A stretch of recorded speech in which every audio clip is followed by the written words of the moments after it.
Hey, all, Taylor from Time here, recapping all these shows from the past week. I'm sorry everything's been late, as you could tell.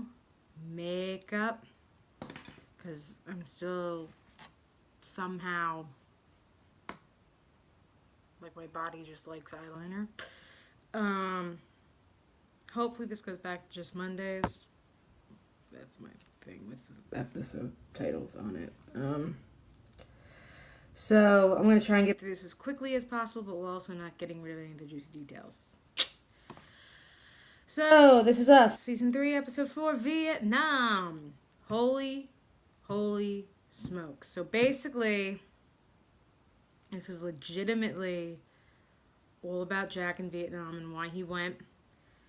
Turns out his dad wasn't always this mean, alcoholic guy, but alcoholism clearly runs in the family. Addiction clearly runs in the family. His grandfather was a. But his mom was always told when his brother was born, because he was born on October 18th, that that's a lucky number, blah, blah, blah, blah. Turns out his brother was called for the draft. The African American gentleman we saw with the prosthetic leg in episode 3, turns out he was talking about how he had 90 days left. This is back in Vietnam. He had 90 days left. He was going to go do this and that and audition for football or something. He steps on a mine. But he is the one that tells Jack about just breathing and to breathe and everything. And that's where Jack gets the hands on the face breathing thing. And I was like, but you also find out that Jack was never drafted or anything because he has a heart condition or something, which sadly means even if the fire didn't happen, something was going to happen to Jack in the end. I don't know if he ever told anybody. I don't know if this connects to her at the end. I'm very interested to see where this goes, but it turns out his brother got in trouble or something at the war, and the episode ends with him finding him in Vietnam. And this week is all about Toby, which I'm really excited for. So can't wait to see how that goes tonight.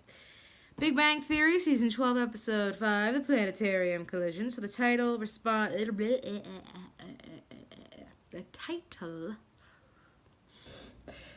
title connects to Raj introduces the planetarium head to Howard, and he doesn't want to put Howard in his show because of the astronaut thing, and then they end up making up in the middle of the show, making Leonard cry. It was a really fun thing. But the B storyline was Sheldon and Amy were working on their project, but Amy was working on something else, so Sheldon goes to the president to get her to stop, and it causes all these issues between them, and Professor Proton comes back and is like, you need to not go to bed angry with your wife. So they kiss, make up, all that fun stuff. I'll get to why I'm excited about this week's episode of Big Bang Theory after I talk about Young Sheldon. So Young Sheldon was Season 2, Episode 5. Research, study, and Czechoslovakian wedding pastries. Basically, Wallace Shaw's character, who's Mima's boyfriend, says that there's a thing for at the university for a study for at the university on twins, and they can get paid by the hour. They are making some good money. Of course, George wants a boat, but he said we're going to put it towards the kids' college education. And pretty much, this is the episode where Sheldon got tested, and it shows their differences and everything. I thought it was really well done. So now, why I'm excited for this week's episodes of BBT and Young Sheldon is because it's Halloween! I'm so excited! I'm like pounding something. I don't know why, but I'm excited! It looks amazing. Both episodes are Halloween themed. Everything looks great. Can't wait. Alright, this next show I was going to do on my own little thing, but I unfortunately don't have time. But I'm just going to precurse this by saying this is one of the best episodes of Doctor Who ever, and probably my top 5 episodes of television ever. This is Doctor Who Season 11, Episode 3, Rosa. This was the episode everyone was talking about with Rosa Parks and everything. Vanette Robinson? She was on Sherlock, but she played Rosa. She was phenomenal. Basically, they land in 1955 on November 30th, which is the day before Rosa Parks started the bus boycott and everything and didn't get up off the seat. And the four of them have to navigate being who they are while also making sure Rosa Parks does what she does, because there's this guy from the 17th century. Not 17th century? No, what century? 17th millennium?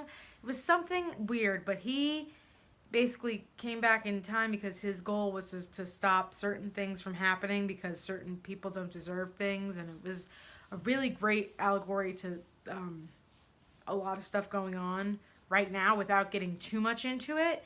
And that last 10 minutes, they had to sit there on that bus and make sure people get on the bus, but they had to sit there and just watch and let it happen and not help her. And it was so beautifully done. I was crying. It was so beautifully done. I thought Jodie's performance as the doctor as well in this episode was great. The nod her and Rosa shared as Rosa's getting taken off the bus, it was stunning. I can't even describe it, because the only thing I could say is that was beautiful, and it was. So now on to the last ship, season 5, episode 7, Somos la Sangre. Basically, you find out that Martinez from Walking Dead and the sister, well, not the sister, well, and the ex-girlfriend of Granderson are together, and she's the one that does all this stuff, and her sister, lets him know, oh, she wasn't always like this, blah, blah, blah, blah, blah.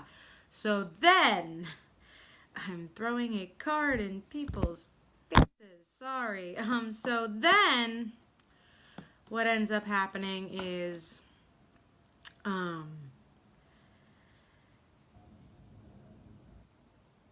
as this is going on, a bunch of them are fighting in Havana to take over this fort, which they do. It was such a cool stunt that Wolf did, where he used the pole to climb up the thing.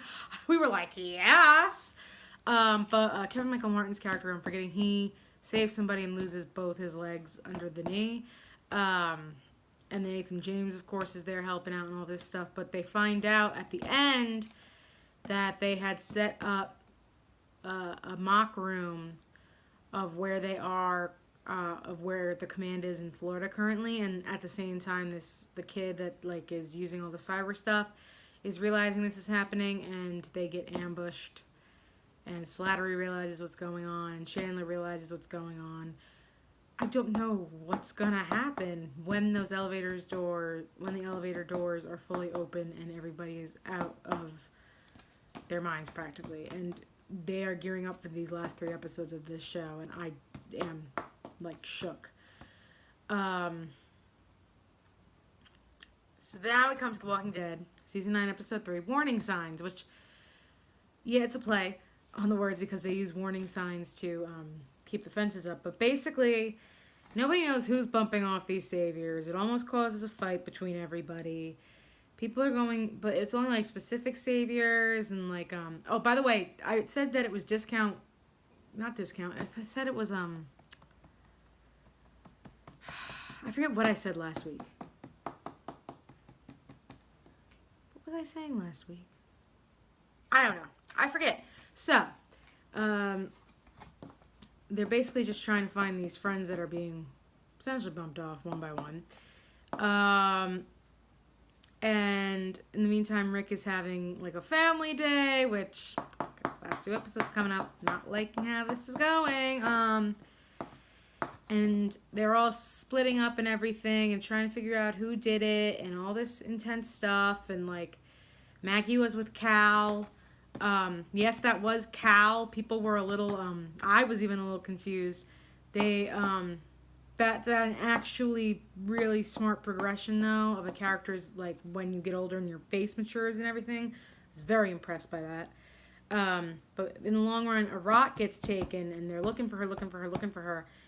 And you eventually find out that it is a group of the Oceanside people led by Cindy because of what they did to Gregory, bumping off the saviors that specifically killed the men at the Oceanside. And Simon was the first, and he was the one that wrote Final Warning on this old elementary school.